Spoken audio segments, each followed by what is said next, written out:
Good evening, everyone. I'm Cathy Russ. I'm the president of the Metro Detroit Book and Author Society, and I'd like to welcome you to this next edition in our series of virtual events.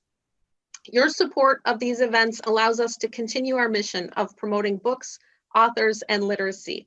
And normally we do that by hosting 2 luncheons per year, one in the spring and one in the fall, but for obvious reasons, we're not able to do that.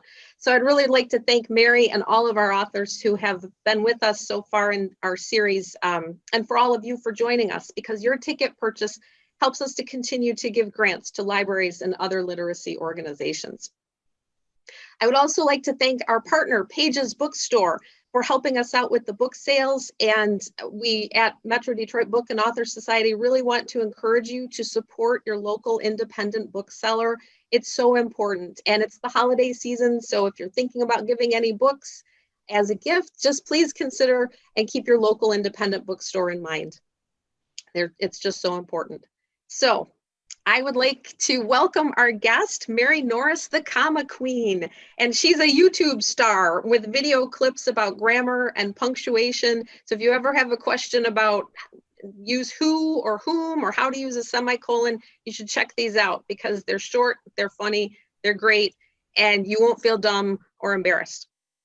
Mary was also a copy editor for the New Yorker magazine, and she is the author of Between You and Me, and the book that we are going to be speaking about tonight, which is, which you can't see, Greek to Me, Adventures of the Comma Queen. So welcome, Mary. Thank you. Thank you. It's so nice to be here. It's great to have you. So, oh, sorry.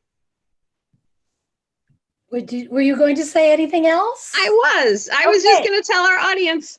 I'm so excited. I was just going to tell our audience that we have a treat for you tonight. Mary is going to take us on a tour of Greece.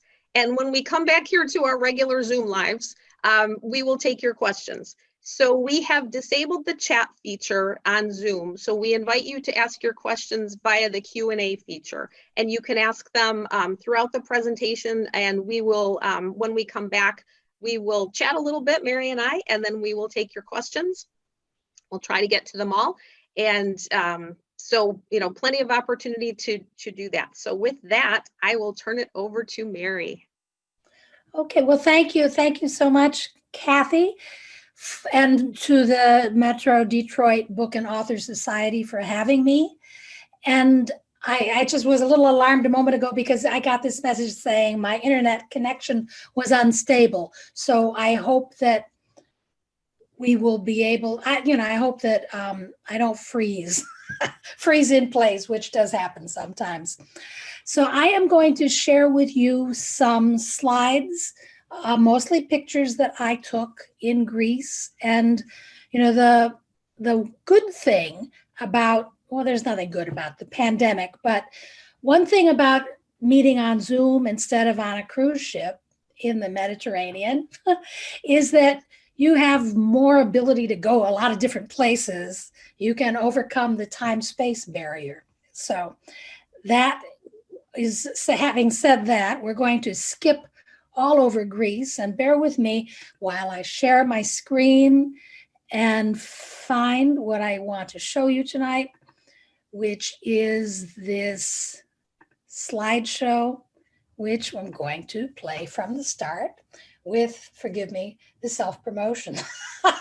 If you look at this book cover closely, it's a mosaic of, I believe they are laurel leaves.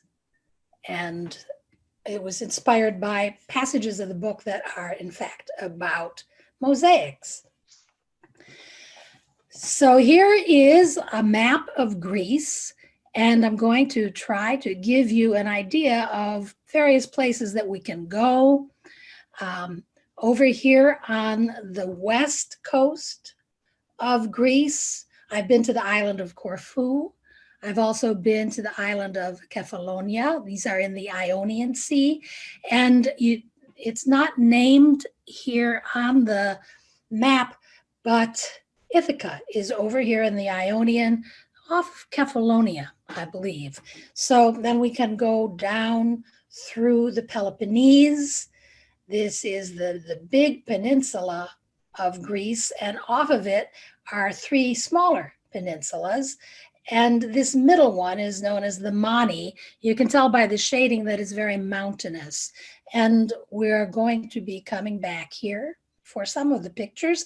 Most cruises or guided tours of Greece, I was supposed to be a lecturer on a guided tour of Greece this past fall.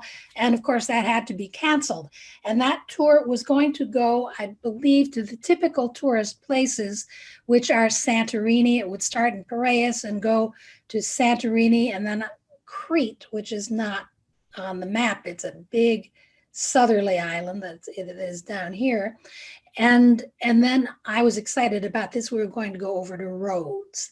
Now, these islands in the middle, Naxos, Mykonos, Tinos, these are in, well, we would say Cyclades, but the Greeks pronounce that Kyklades. Those are in the center of everything. And these islands over here closer to Turkey are the Dodecanese. Dodeca is the Greek word for 12, and there are traditionally 12 of them. There are actually a lot more than 12, and to name the 12 is difficult.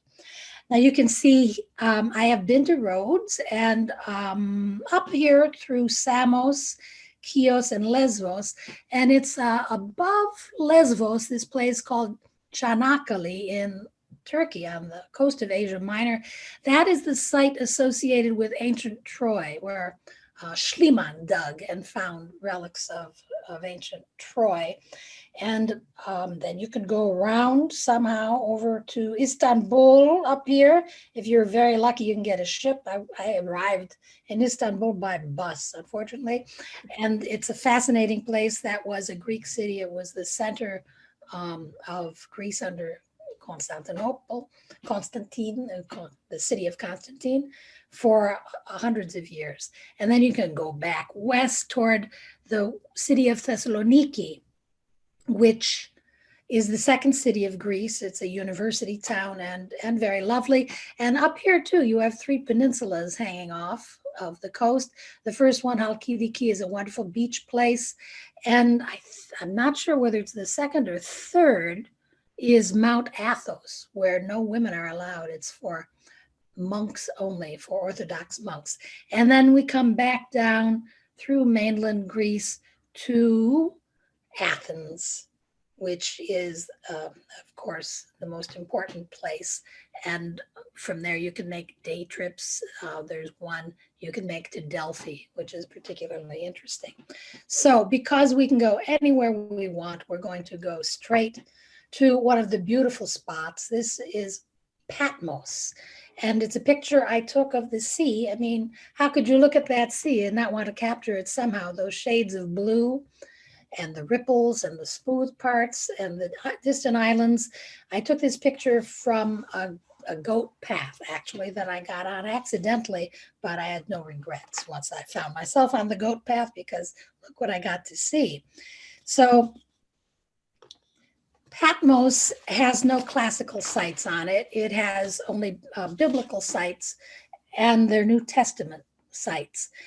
One of the places there is named the Cave of the Apocalypse. This is the place where St. John, the theologian, was exiled, and not St. John the Evangelist. There are a lot of different Johns in history, actually, but you can get on a bus that has on its destination sign Apocalypse. And you can also go to the monastery of St. John, which is high on the mountain, and see, I think it's the relics of Doubting Thomas. Yes, his skull held together by bands. And I'm not that much of a believer, but for some reason I believe that really was the skull of Doubting Thomas. So you can look around on Patmos quite a lot. It's a place where a lot of Europeans have come to live, people from Germany, people from all over Scandinavia, and Americans too. Expatriates have come and tried to make a living there because they like it so much they want to stay. There are lovely, lovely beaches here, as well as lots of souvenir shops and restaurants, and you can walk all over the island. This is a view, by contrast, from Rhodes. This is the Acropolis of Rhodes. This is the beach that stretches out beneath the Acropolis. The god, I don't know if it really, well, the god that is associated most with Rhodes, I think, is Apollo, who is most associated with the sun. Helios is the name of the sun god, and from that we get a lot of words like heliotrope and the name of the sun god himself, Helios. So the Acropolis, this means the height, acro, of the city, polis. And there is a temple to Apollo up there. And it's also a place that people use to take off when they go kite surfing. So there's shades of Icarus who fell from the sky, but I didn't see any accidents happen. Everybody seemed to know what they were doing. We seem to have gotten the technology for flying down. There's also a temple up here to Athena, or there was a temple to Athena, but it is now a cell phone tower. This is a view from in the old town of Rhodes, of the rooftops up there. I had the great good luck of being able to be in Rhodes outside the tourist season. I was there in March when tourists, the big cruise ships come to Rhodes and land, or they don't land, whatever, they dock there, and they are bigger than the old city of Rhodes themselves, and the people come and flock all over the city. The city doesn't look very Greek. It was built by crusaders, and for a long time, Mussolini, actually Italy, took over the Dodecanese Islands for a few generations. And Mussolini treated the castle in the old town of Rhodes as his summer cottage. So it's very interesting to walk around in the old town of Rhodes. The main street there is named for Socrates, and there's an intersection. You can meet people at the intersection of Socrates and Plato and go to a bakery there. Kind of fun. Now you saw, I think, how close Rhodes is to Turkey. This is a Muslim cemetery right outside the old town of Rhodes. And you can see that it's usually, you think of Greece in colors blue and white, but Greece has lots of other colors too. And here are some of them: this beautiful pale yellow and also a burgundy brick red.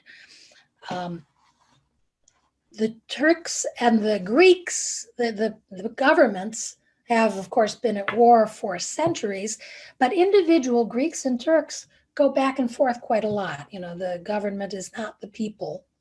And you meet a lot of Turks on Rhodes, and in Turkey you probably meet a lot of Greeks. They do go back and forth.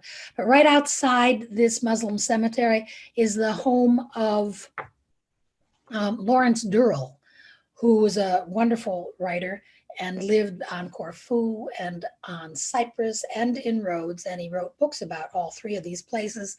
The one about Rhodes is called Reflections on a Marine Venus. And the Marine Venus is a stone Aphrodite who is on display in one of the museums in Rhodes.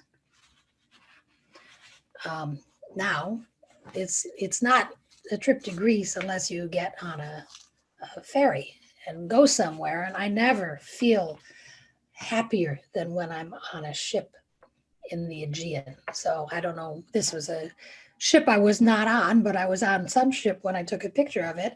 And I'm giving these pictures mostly so that you can enjoy the shades of blue.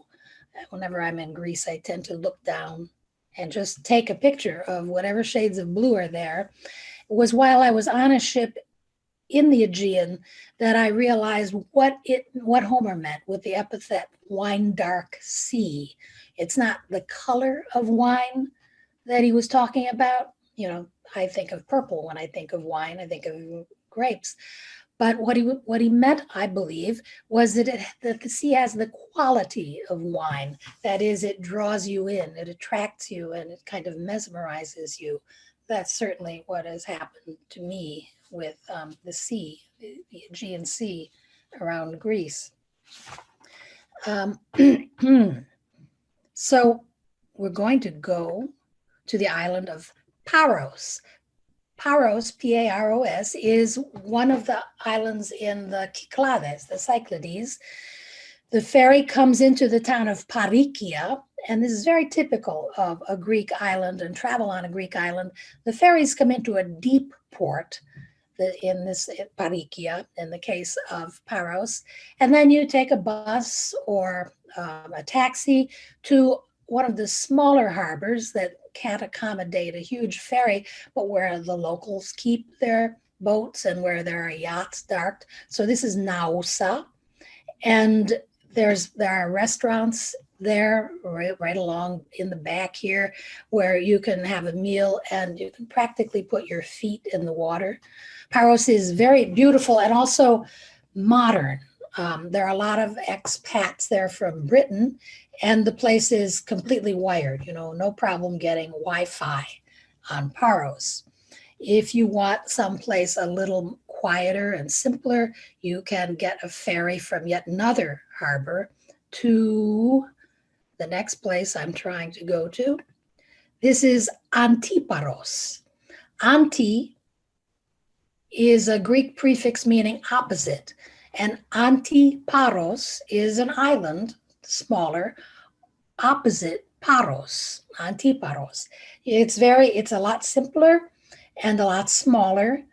And one of its most famous residents is actually Tom Hanks. Tom Hanks there, yes. I didn't ever get to see him while I was there, but you can see how pretty it is. And my friend and I had a car that we took on the ferry, and we looked around for a while, and then we drove to the other side.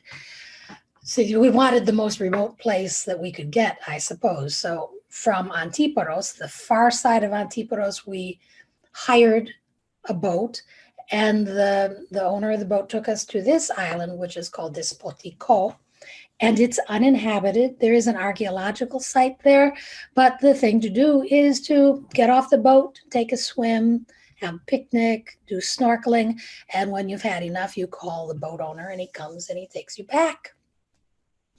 So this was one of the more remote places that I visited in the Cyclades. This is just a taste of the Greek language. These are signs that I saw posted in Paros, Paralia Katholikou.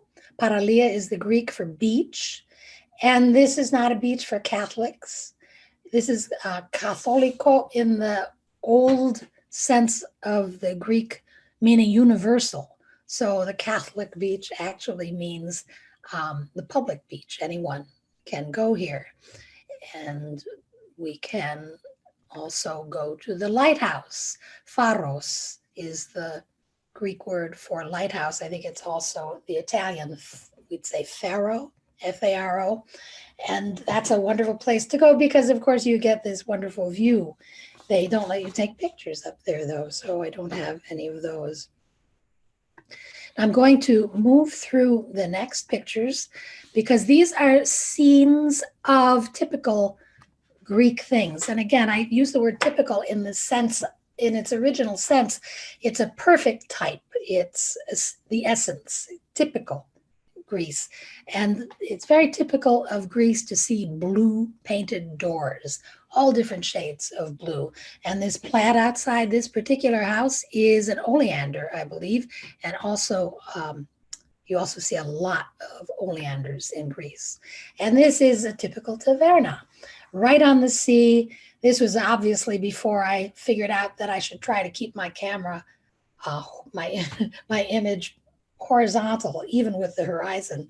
But I took this so that you could see the typical Greek chairs, very narrow, not very comfortable, and the octopus. The octopus is hanging on the line.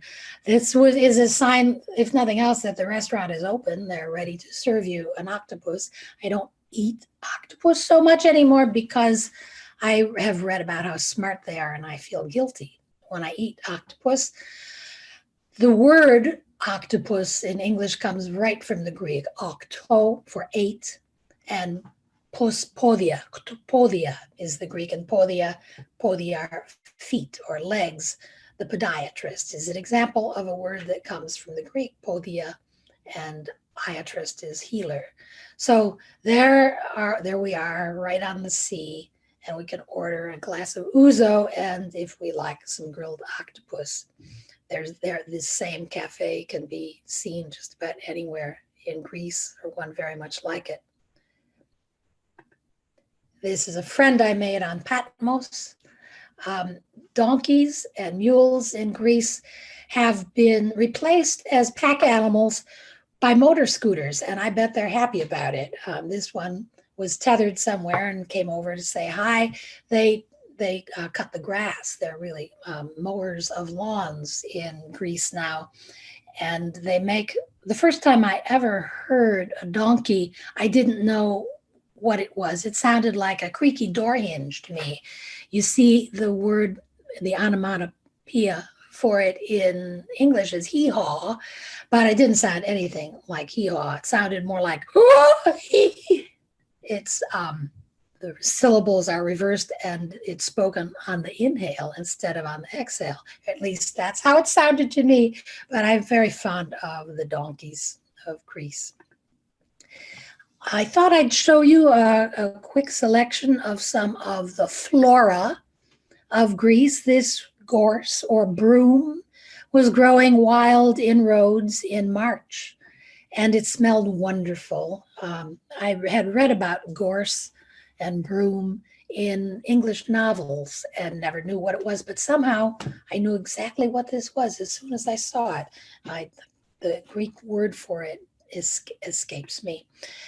And this, I don't know what this pink flower is, but I took this picture mainly for the Greek flag. It's blue and white with a cross and blue and white stripes. And it dates from 1821, when the War of Independence of the Greeks against the Ottoman Turks started. It took a few years to win their independence, but next year, 2021, will be the bicentennial of the modern Greek nation. And if we could go there again by then, it would be wonderful. This was on Patmos, another walk to another beach with pictures of flowers on the way. And this is a stand of bougainvillea. You see this all over, and it makes the nicest contrast with blue and white. This stand is on, this was from Antiparos, but I've seen bougainvillea all over Greece, and you've probably seen it yourself in the Southwest. And I think the first place I ever saw it was Mexico, but it's just the best possible color to mix. There's a lot of it on the island of Mykonos, which is very picturesque and very expensive and has lots of tourists on it usually, but probably not right now. And this is an unusual combination of passion flower growing on a prickly pear, which I saw when I was walking around the Mani in the town of Kardamili. I showed you on the map earlier where that place is, where the Mani, the middle peninsula of the three that hang down from the larger peninsula of the Peloponnese.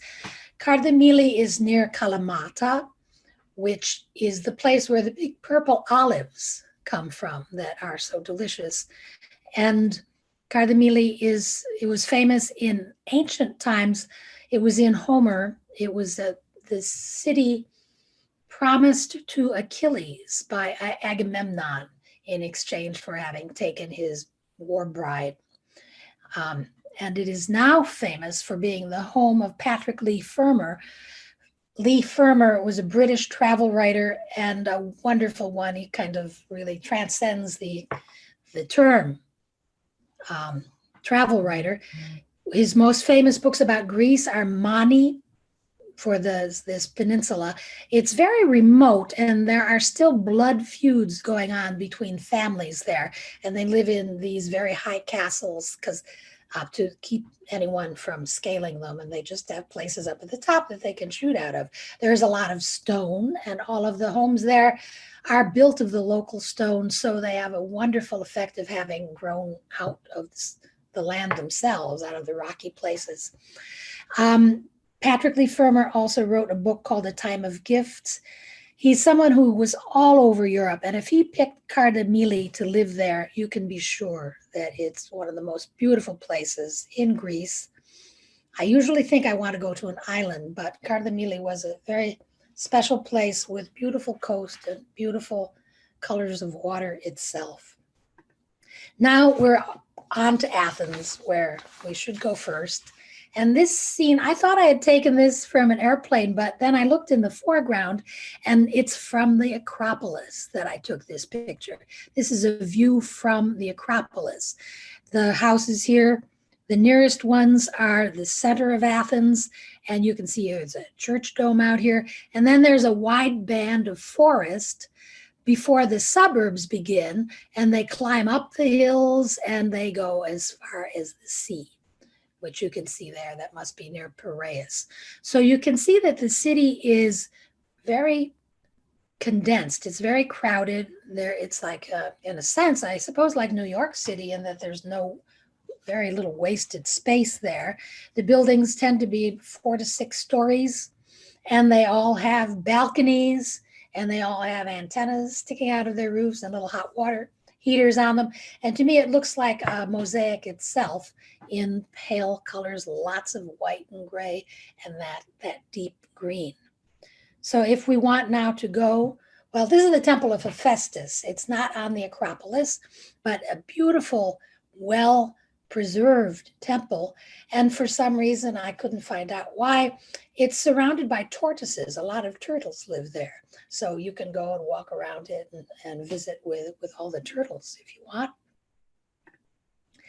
This is where you have to get in line when you want to climb up the Acropolis. This picture was taken probably at mid-morning on a day in mid-May. And that is getting to be tourist season, but it is always crowded. There's always a great long line, and the people who are there early, they tend to be the lucky ones who are on tours whose operators have gotten them in before the Acropolis opened to the general public or after it closed. So if you're just hoi polloi, the people, the many, then you stand in line and you climb up with everybody else, and you can either be annoyed at the crowd or you can be thrilled by the fact that people are still coming to the top of the Acropolis to worship Athena. That's my route. I do love it. This is what you come to see. This is a temple of Athena Nike. Nike, of course, means victory, and that's why they named all the running shoes Nikes, for their hope of victory. And the Parthenon is for Athena Parthenos. Parthenos is the word for virgin. And so Athena has these different aspects, the way the Virgin Mary does in Catholicism. Catholicism, she is, someone as a virgin. I think that that citizens of Athens embraced her because it gave her plenty of time to devote to them. She didn't have to juggle a family or take care of kids, and she could devote herself to the well-being of Athens and to its victory. I should have some images of Athena. This is an Athena statue that is in the Metropolitan Museum of Art, and it's originally from the library at Pergamon in Asia Minor. You can see that she is wearing this thing called the aegis. It was a goat skin. This was a symbol of power that was given to her by Zeus, her father. And in the center is the shield of Athena. You can make out the features of the Medusa, her snaky hair. That is just to say, it's just to frighten people. Athena is not going to take any nonsense. You don't stand a chance against this goddess of war. Some other images of Athena. This is a famous one that is a bronze that is in the Museum of Piraeus. And in this image, you see that she has a much more tender face, and you can't make it out completely because of the way this photo is cropped now, but she wears a little owl on her helmet, and the helmet is another symbol of Athena, as is the owl, as is the olive. It was Athena who gave the olive to the Greeks, to Athens. She planted an olive tree on the Acropolis, and with that olive tree came all the knowledge of how to use it, how to get the essence of the earth out of this little bitter fruit that forms on the olive tree.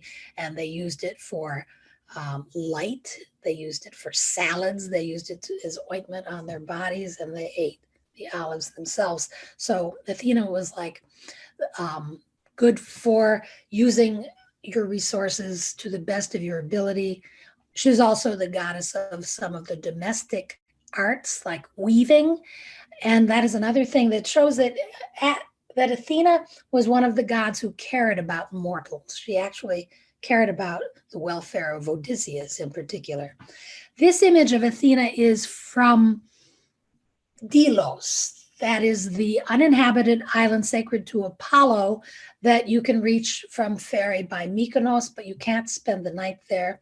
It's a huge open-air archaeological museum and very beautiful. Mosaics, as I said at the outset, are one of my favorite art forms, and I had never seen this before. How do we even know it's Athena? I think she's the only goddess who wears a helmet. And also she has these beautiful eyes. And in Homer, there are always remarks on the quality of Athena's eyes. Glaukopis, meaning either gray-eyed or gleaming-eyed or possibly owl-eyed. The word is still alive and subject to interpretation. And finally, this is one of the most beautiful temples to Athena, called the Tholos. It is the temple of Athena at Delphi. It's just across the road and down from the sanctuary of Apollo at Delphi. When I first went to Delphi, on my first trip to Greece, I found that people there lied a lot. It seemed like it was in the tradition of the confusing oracles, you know, that we don't have a room for one person. We only have a room for two people. And, you know, anyway, I still resent that I wasn't given a room with a view when I was in Delphi. However, I met the man who was the government guard at this temple, and he was very kind to me, and he even gave me 2 tiny chips of stone from the sanctuary that are precious to me. So that is my last slide, and I would be happy. I'm going to stop the slideshow now and go over to Cathy. Oops, I'm going to try to stop the slideshow now. No, I can't because I have this marker. There, stop share. Will it work? Yes. Hey, there we go. So audience members, please feel free to use the Q&A feature to submit your questions, and then Raya will pop up when we have some questions and pose them to Mary. So in the meantime, Mary, if you don't mind, I'll pose a few questions from me. Sure. So thank you, first of all, for that beautiful slideshow. And one of the things that struck me when you showed the slide of Paros, have you ever counted how many shades of blue there are in Greece? I mean, it's gorgeous, just gorgeous. Yeah. I do, in the book, I actually have a catalog, like a Homeric catalog of shades of blue, because there was a theory from scientists at some point, possibly based on this phrase, wine dark sea, that Greeks did not see blue, which is nonsense, because there are references to various shades of blue all over in Homer. You know, everything from indigo to cornflower and flax and all the shades of the sea. And the sea, of course, is also gray a lot and greenish a lot and silvery. So yes, there are all, I don't know that you could count them, but there are different, so many different words for different shades of blue, even in English. So, and it's hard to know exactly what each one connotes, you know. Well, one of the things too, when I was reading your book, and then now I can put it together with the slideshow. So you're originally from Cleveland, which is not too far from us in Detroit. True. And then to New York City. So the first time you went to Greece after having lived in, the great Midwest and then New York City, was it like sensory overload? I mean, all of the sun, the sky, the colors, the warmth, the beauty, just, just, how did you react to that? Well, I actually, I'm glad you asked because although the book ranges over language, modern Greek and ancient Greek and the classics, it was the original inspiration for the book was to see the land of Greece, the land and sea. It was the travel. And I learned a little modern Greek because I think it's only polite to learn the language, if you can, of the people whose land you're visiting. So what I discovered while in Greece was that it's oh, well, Athens has certainly been through a lot, and it's a very modern city and it's very crowded. But all those things you hear about the light in Greece and the blues, I had an idea that the light would be sharp somehow, but instead it was softer than a harsh light. And it has this wonderful quality that it kind of sets off what it falls on, as if everything it falls on radiates it out somehow, like halos around everything. But it's a soft light. It's not overwhelming. I think it's a subtle pleasure. I Because I'd been a proofreader and copy editor full time, and that's hard on the eyes. I had terrible eye strain. So one of the reasons that I went to Greece and to the islands was so that I could see the horizon, so that I could train my eyes on that band between the earth and the sky and the sea and enjoy stretching my eyes like that. So I didn't faint or anything from sensory overload. I was expecting some of it, but it was so much more beautiful, than Lake Erie or Lake Michigan, or if I dare say, and kind of spoiled me. I think the Mediterranean, the Aegean, the Ionian, they are so many glorious shades of blue, really. And so when we see pictures of Greece, it always looks like a postcard, the blue sky, the white, the sun. Have you ever been there in a storm? What's it like in a storm? Oh, goodness, that's a good question. I've been there in the rain. I don't know that I've ever seen a huge, big storm. I've seen, the storm clouds are quite wonderful. They come from Zeus. and and it can pelt. When I was on Cyprus, I was in a hailstorm driving, and that was kind of effective. The thing about storms, a big thunder and lightning storm, is that you realize the power of nature. There is nothing gets your attention like a good old fashioned thunderstorm. And you realize that that's what the power of Zeus is. It's kind of, it's out of nowhere, right? It's out of the sky and you're helpless against it. There's just nothing you can do. Those lightning bolts are just getting hurled at you, right? Yeah. Mm-hmm. So I want to switch gears just a little bit. Your book, well, the Greek to me book in this case, and you kind of referenced this, but it's part travelogue, part memoir, and part study of Greek language and other languages as well, I think, thrown in. Was that because as the reader, what I thought was so great about it was everything's woven together very seamlessly and conversationally. It was very easy to read book, but you just it just flowed from travel to memoir to language. And I guess my question is how do you do it? Was that deliberate or especially having been a copy editor for so many years, sometimes copy editors have a hard time with the writing because you're copy editing as you go along. So, well, it's true that copy editing has this occupational hazard, in my case, of making me too attuned to details. So, I like detours too. So I'm always going off on detours and to great detail. And I'm one of those writers who can't see the forest for the trees. So that's what a good editor is for. And I was very lucky, beginning with the first book, Between You and Me, to have a genius editor. His name is Matt Weiland at Norton. And Matt was good where I was bad. We made a good contrast.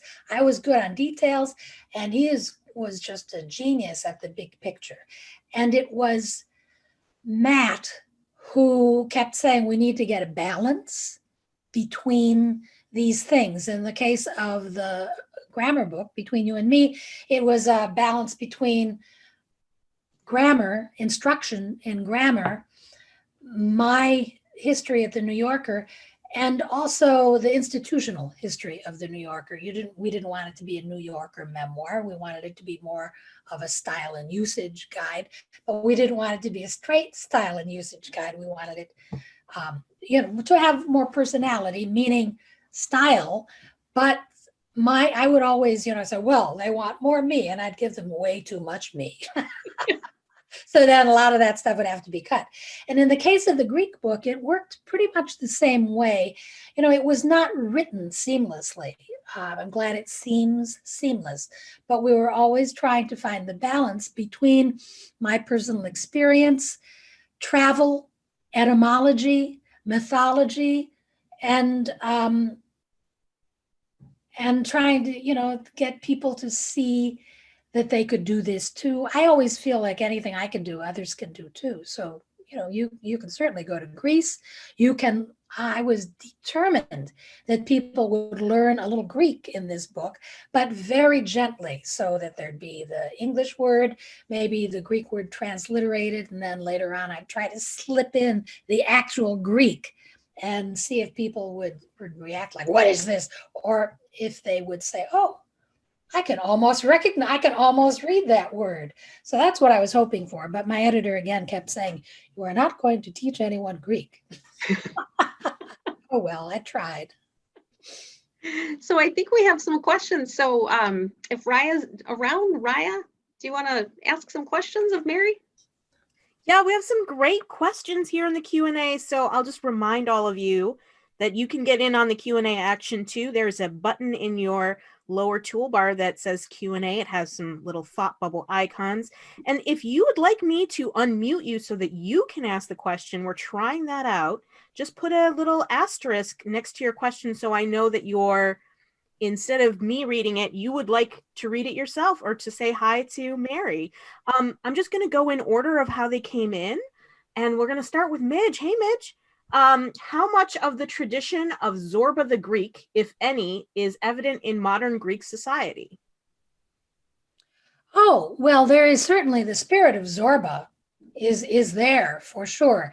And I thought they were playing that music at the beginning. And the author of Zorba the Greek, Kazantzakis, is just really famous for being able to create characters that embody Greece, and both classical and modern. I mean, he wrote a sequel to the Odyssey, because the assumption was that Odysseus was such a traveler that after he'd been back on Ithaca for a while, he got bored.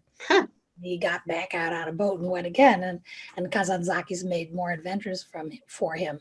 But this idea of a Greek as a lusty character who dances, that is in the Greeks. One of the things that I was first attracted to, I saw Zorba the Greek when I was a teenager, I think, at the Cleveland Playhouse. And one of the things I loved in it was the interactions between men. I had a very sheltered life. I didn't know anything about homosexuality, but I knew that men were afraid to kiss each other. And there was the physical affection between men, the slaps on the backs, the pokes and hugs. I was very moved by. And that is something that you see in Greece. There is a physical thing between the men. And Greek men dancing is one of my all-time favorite things. And they learn to dance with their souls. They're dancing as if this is their last chance to express how it is to be alive. And it's very, very beautiful tradition. The joy. It must be fabulous. Yes. All right. Our next question is more of a comment, I guess, but Amanda Phillips wanted to say that her husband's family is from Andros and Monovasia in the Peloponnese, and it was so nice to see the Cyclades or the Cyclades featured here. So that's so nice, Amanda, that you got to see some of the home turf featured. And I have also been to Monemvasia, which is a big egg of a mountain island and very interesting, and one of the last strongholds of Byzantium, of the Byzantine Empire in Greece, and very beautiful place. And I would go back there in a heartbeat. I really liked it. There's a famous poet from there too, Ritsos, Yanis Ritsos, whose poetry is very beautiful and had enough incident in his life for 80 different men, you know. He seemed to be involved in every phase of Greek life and war and literature, and came out with these very spare, elegant poems about it. All right. Well, it's always great for some recommendations of both beautiful places and beautiful things to read. Speaking of beautiful things, Alicia Mazurek says, you take beautiful pictures. What kind of camera do you use? So Thank you. Talk about some of your photography? Thank you very much. I discovered that the phone, I've been using a cell phone camera because it has just a very good camera on it. What I have is an Android. It's a Samsung, and the built-in camera on it. I hear that the iPhone has a wonderful camera too, but I got this one first and I love it. You can get really sharp detail, and then you can use all the, I don't like to change the color or the exposure, but I do like to crop. I do like to zoom in on details and frame things in a different way. But that's what I use. Once I discovered that the cell phone made such good pictures, I stopped carrying a camera. I think a lot of us did. Yeah. All right. Well, that's good to know. So, you know, it turns out you can get really good pictures even with your cell phone camera. Oh, yes. And speaking of great pictures, Amanda says, the colors and light are amazing. I was struck when I went the first time how much Greece has not changed over the centuries. Do you want to talk about, I mean, you've been on several trips to Greece over, you know, a number of years. Do you want to talk about sort of both the timeless quality of Greece, but also some of the changes that you've seen in the last, you know, number of years to how things look?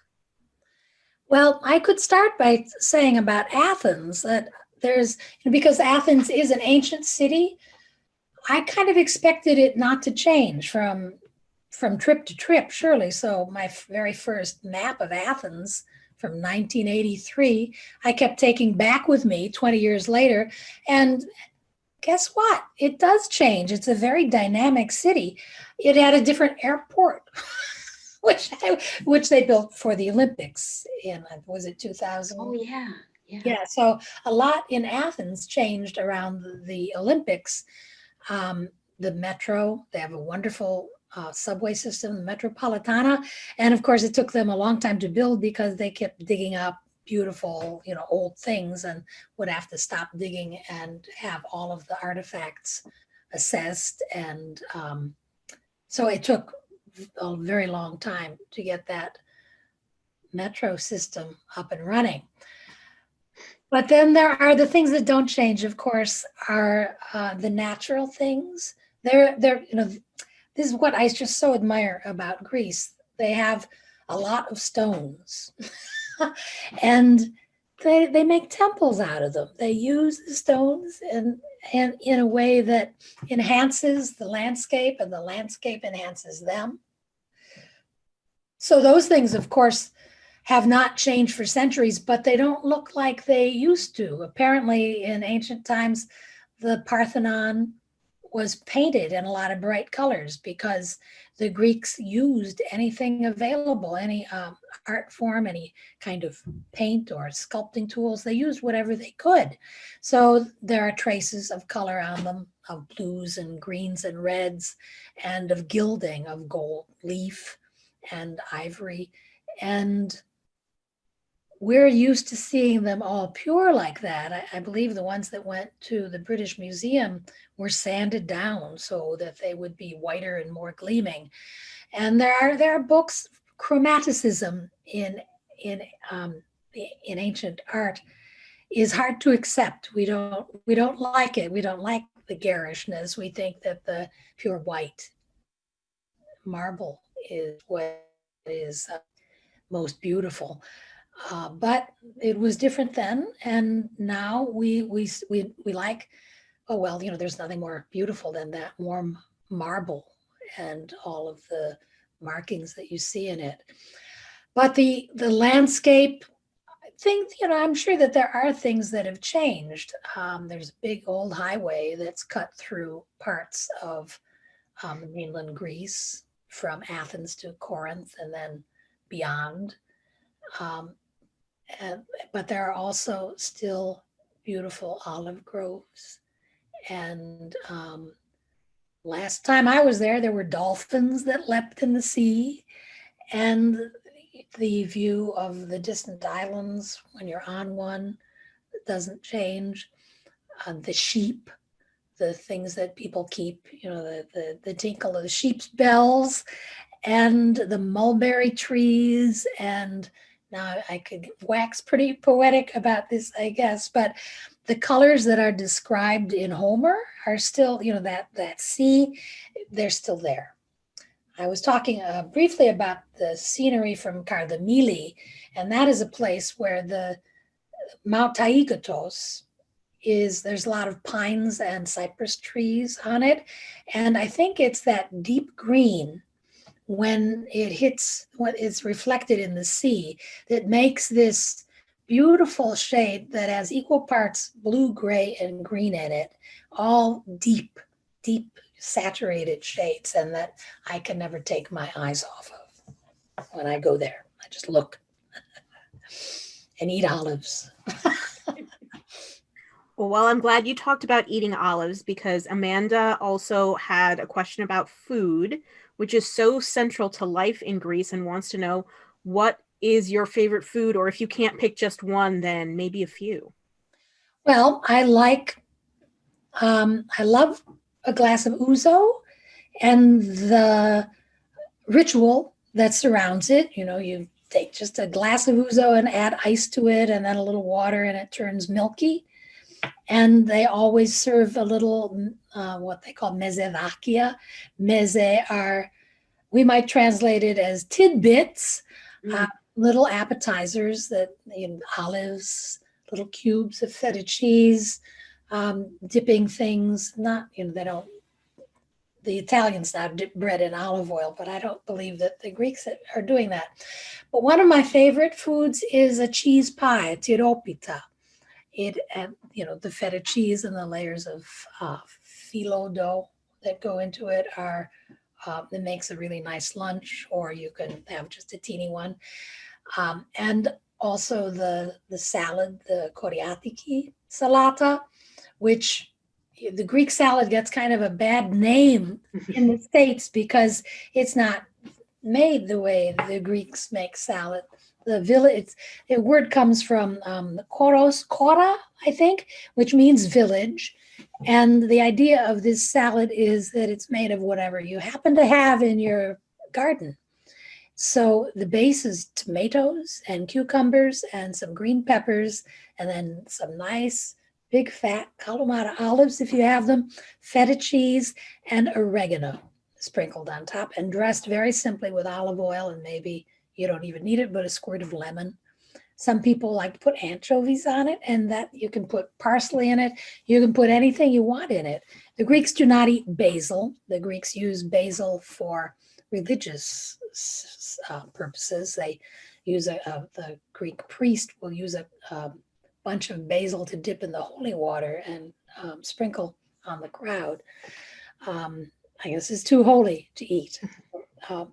But those are some of them. And of course, I love the fish. I will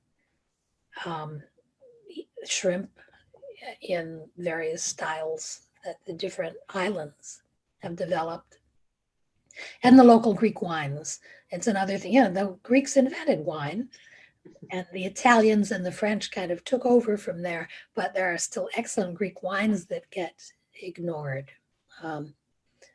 Assyrtiko is a wine from Santorini that is a nice, dry, minerally white wine. And there's a red wine from Nemea in the Peloponnese.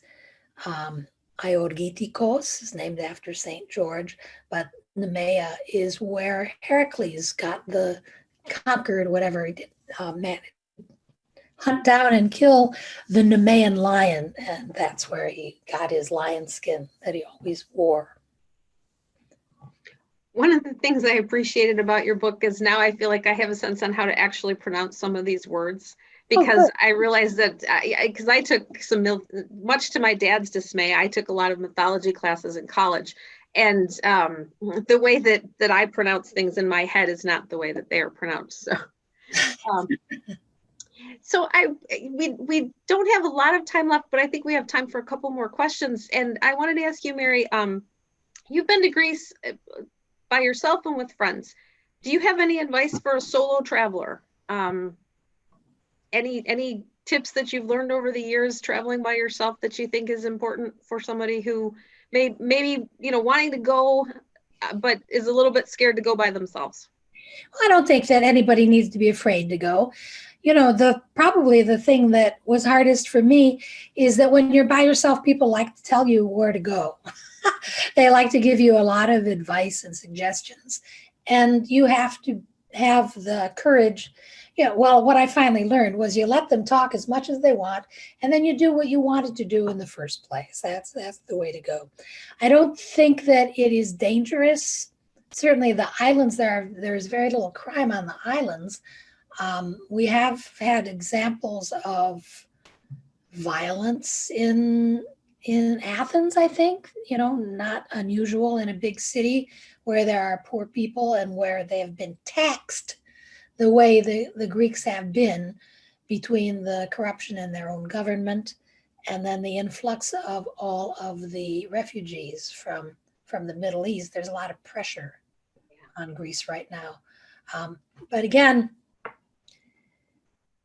you hear stories, but people are people, and you can be very lucky and meet some really nice people.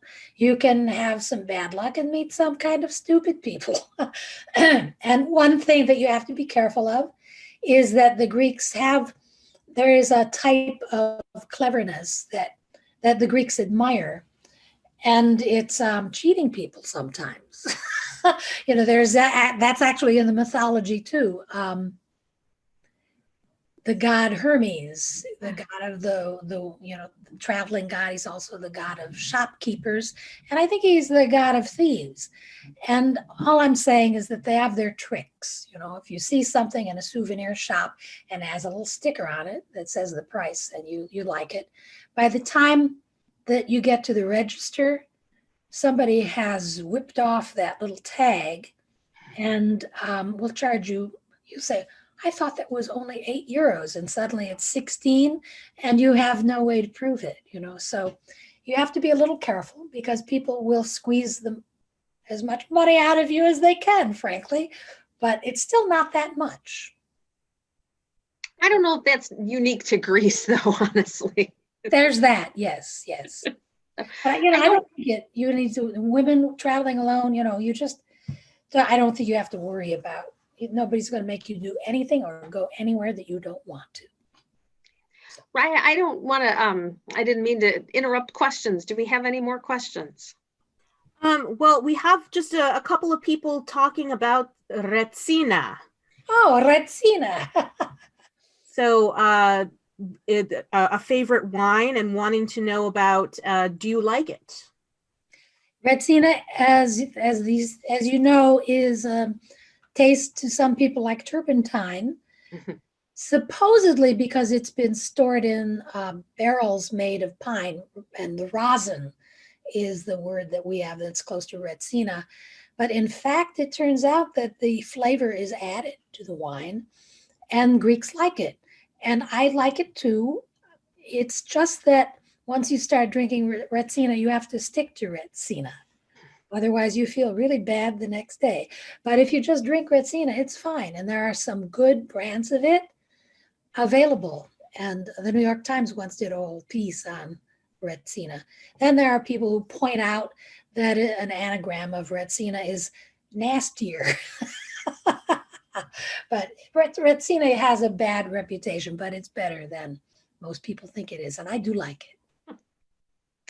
Well, I think we're coming to the end of our time, but before I let you go, can you tell us what you're working on? What is there another book in the offing? What can we look forward to from you? Well, the thing that I'm working on right now is I have acquired the archive of a man I worked for at the New Yorker. His name was Edward Stringham, and he is the person, he was my boss when I was in the collating department. And he's the person who introduced me to Greece, who first encouraged me to start studying Greece and Greek and to travel in Greece. And he left, he was alone at the end. And when he died, he left everything to a former employee of his and a friend named Vicky, who's from Detroit, by the way, Vicky Desjardins. And I went up and got that archive from Vicky, who lives in Rhode Island. And I'm working now on trying to find a home for the archive and sorting through it and seeing if I can write something about Ed Stringham. And it's not clear if anything larger would develop from that or not. But he did know a lot of people in literature and the arts. And there is some correspondence. And I'm sure that there's a lot more there that I haven't uncovered yet. So that's my current project, is I'm looking into the archive of my former boss and old friend, Ed Stringham.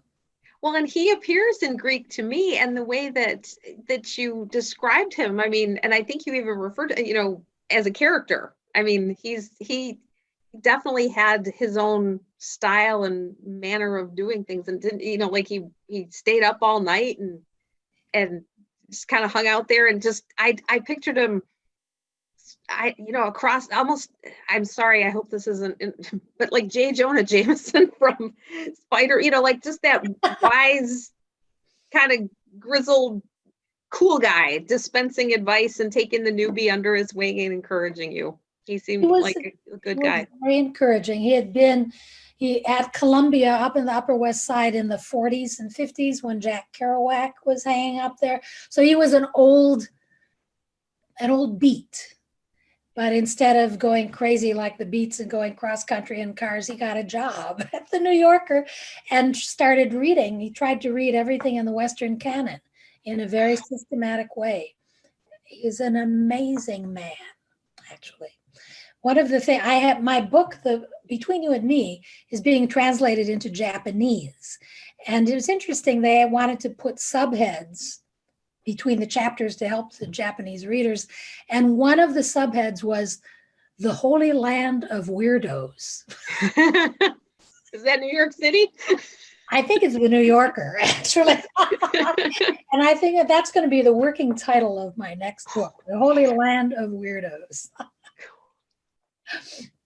Oh my gosh. Well, that's probably as good a note to end on as any, right?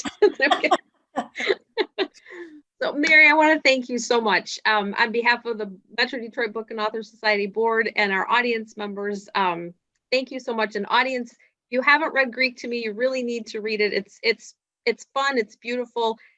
You will learn, but in such a very easy and pleasant way. And it makes you want this pandemic to be over so you can go to Greece and eat the food and see the colors. And just so, Mary, thank you so much for joining us Patty tonight. Stoll, thank you. And thank you to everyone who stayed around and listened to me talk, and to all of the technical help, and to you in Detroit. Thank you so much. It's been such a pleasure. Thank you so much. We hope you'll come back and see us again. I'd love to. Thank you. Have a good night. And everybody, we hope to see you next time. Our next event is on December 21st. And we're featuring Karen Dion, who wrote The Marsh King's Daughter and the Wicked Sister. And tickets are available on the Book and Author Society website, bookandauthor.org. So please join us again in 2 weeks, and we'll talk to Karen Dion. She is going to take us on a tour of Michigan's Upper Peninsula and show us some of the sites of some of her books. So come on back and see us. Take care, everybody. Have a good night. Bye.